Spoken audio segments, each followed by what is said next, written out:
Kembali belajar bersama Bu An. Patut kita bersyukur kepada Tuhan anak-anak, karena pada kesempatan kali ini kita bisa bertemu dalam pembelajaran matematika.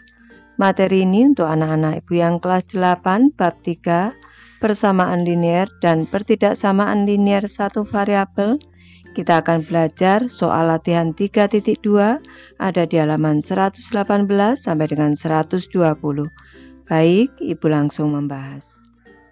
Soal latihan 3.2 anak-anak. Yang ke-1, Anjani mengupas 10 buah jambu biji dan Nyoman mengupas 7 buah jambu biji dari keranjang buah yang telah disediakan Ibu Rati untuk membuat rujak buah. Mereka berdua menyisakan 16 buah jambu biji dalam keranjang. Perhatikan beberapa pernyataan berikut. Apakah bernilai benar atau salah dan berikan alasannya. Yang A, misalkan total jambu biji adalah B, maka B dikurang 10 ditambah 7 sama dengan 16. Pernyataan ini salah anak-anak. Seharusnya B dikurang dalam kurung 10 ditambah 7 anak-anak. Karena di sini yang dikupas itu ada 10 dan ditambah 7. Ini harus dalam kurung. Kalau tidak dalam kurung, ini nanti artinya B dikurang 10, setelah itu ditambah 7. Jadi pernyataan ini salah. Yang benar, B dikurang dalam kurung 10 ditambah 7 sama dengan 16. Lanjut ke pernyataan B, banyak buah yang dikupas adalah 17 buah. Pernyataan ini benar. Karena Anjani mengupas 10 buah, Nyoman mengupas 7 buah. Lanjut ke pertanyaan C anak-anak. Apabila Nyoman mengupas 3 buah jambu biji lagi, maka persamaannya menjadi B dikurang 20 sama dengan 16. Pernyataan ini benar anak-anak, karena B dikurang, awalnya tadi ini dalam kurung anak-anak. 10 ditambah 7, selanjutnya ditambah 3 sama dengan 16.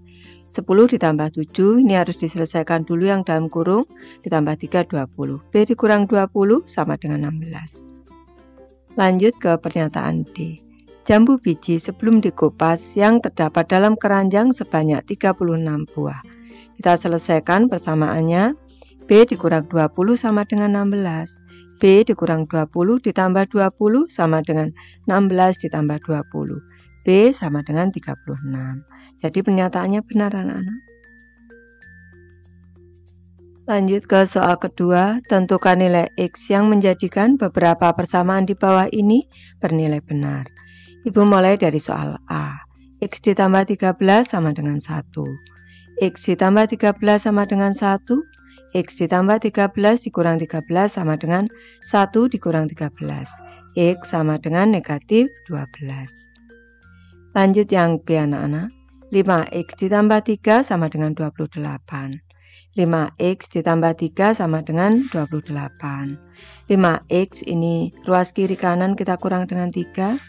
5X ditambah 3 dikurang 3 sama dengan 28 dikurang 3. 5X sama dengan 25. Sisi kiri dan sisi kanan kita bagi 5. 5X per 5 sama dengan 25 per 5. X sama dengan 5. Lanjut yang C, 8X dikurang 1 sama dengan 7. Bu bahas di sebelah kanan, 8X dikurang 1 sama dengan 7. 8X dikurang 1 ditambah 1 sama dengan 7 ditambah 1. 8X sama dengan 8. 8X per 8 sama dengan 8. X sama dengan 1. Lanjut persamaan D anak-anak. 3X ditambah 5 sama dengan negatif 10. 3X ditambah 5 sama dengan negatif 10. 3X ditambah 5 dikurang 5 sama dengan negatif 10 dikurang 5. 3X sama dengan negatif 15. Ruas kiri kanan kita bagi 3. 3X per 3 sama dengan negatif 15 per 3. X sama dengan negatif 5. Lanjut yang E, negatif 3 sama dengan 2X ditambah 9. Negatif 3 sama dengan 2X ditambah 9. Negatif 3 dikurang 9 sama dengan 2X ditambah 9 dikurang 9. Negatif 12 sama dengan 2X.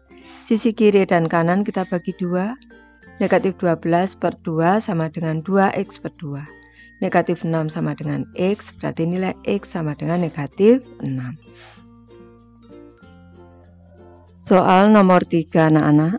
Pada segitiga di bawah ini, gunakan bentuk penyelesaian persamaan untuk menentukan nilai M.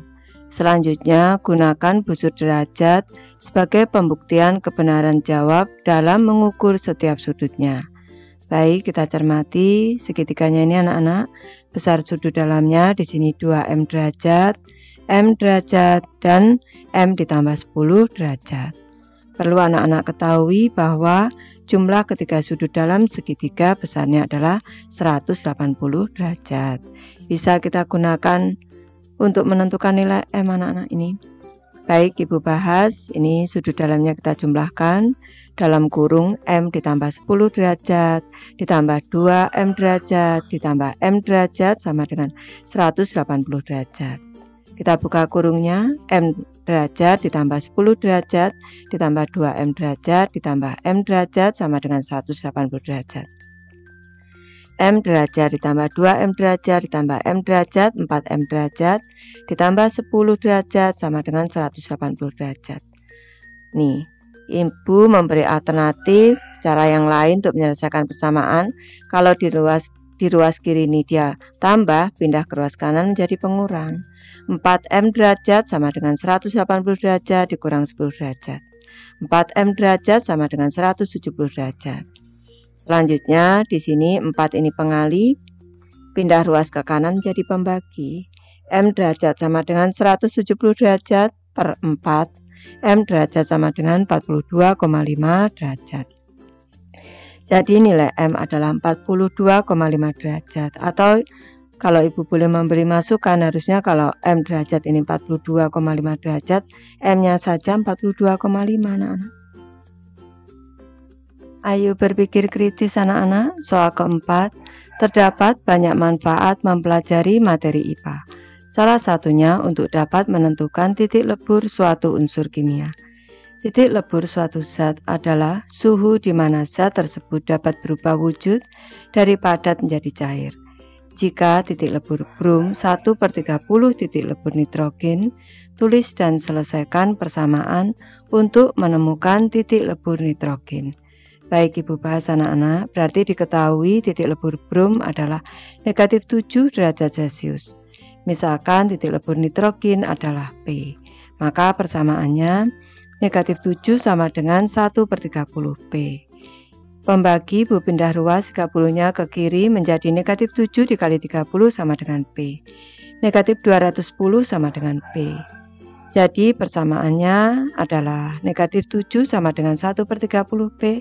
Dan titik lebur nitrogen adalah, sudah diketahui anak-anak, negatif 210 derajat Celcius.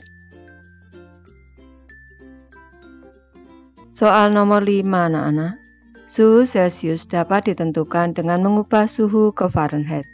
Kalian dapat mengubah suhu dari Celcius ke Fahrenheit dan sebaliknya menggunakan rumus berikut. C sama dengan 5/9 dikali F dikurang 32.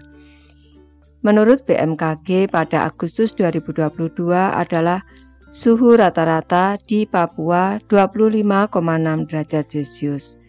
Jelaskan bagaimana kalian dapat menemukan suhu Fahrenheit dari suhu rata-rata di Papua. Baik Ibu bahas anak-anak, persamaannya tadi C sama dengan 5/9 dikali F dikurang 32, ini dalam kurung. C, nilai C kita masukkan 25,6 sama dengan 5/9 dikali F dikurang 32. Ini 9 pembagi pindah ruas ke kiri menjadi pengali. 25,6 dikali 9 sama dengan 5 dikali dalam kurung F dikurang 32. Nih, kita kalikan 25,6 dikali 9, 230,4 sama dengan 5 dikali F dikurang 32. Ke kanan, nih 5-nya pengali, pindah ruas ke kiri menjadi pembagi. 230,4 per 5 sama dengan F dikurang 32. 46,08 sama dengan F dikurang 32. Dikurang 32 pindah ruas ke kiri menjadi 46 dikurang 0,8 ditambah 32 sama dengan F. 78,08 sama dengan F. Jadi sudah diketahui Fahrenheitnya. Jadi, suhu rata-rata di Papua adalah 78,08 derajat Fahrenheit. Baik, Ibu sudah selesai membahas materi ini. Terima kasih anak-anak sudah menonton. Semoga ini bermanfaat membantu anak-anak belajar. Terima kasih.